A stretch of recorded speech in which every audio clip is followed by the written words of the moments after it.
Hi, this is Dan Lawson with another Soft Skills for Life lesson. I call this one the visibility paradox. You know, Dr. Martin Luther King was a great influential leader, and he always recognized the ability he had to influence other people. Even as a kid, he recognized his ability to influence other people for good or for bad.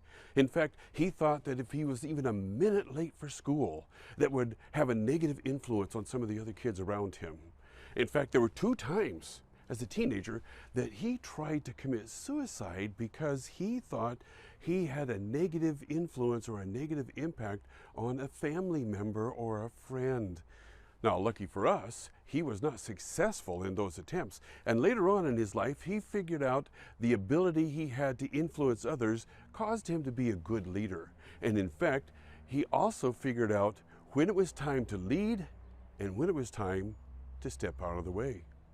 You see, at the beginning of any mission or project, the leader needs to be very, very visible. They need to set the tone. They need to set the example by the way they act, by the way they conduct themselves, and by the way they lead.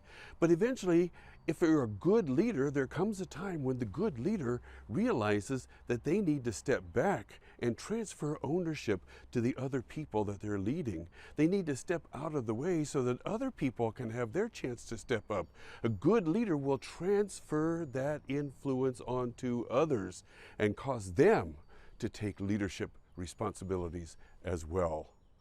This has been Dan Lawson with Soft Skills for Life lesson. If you like this, give me a call, send me an email, we'll talk.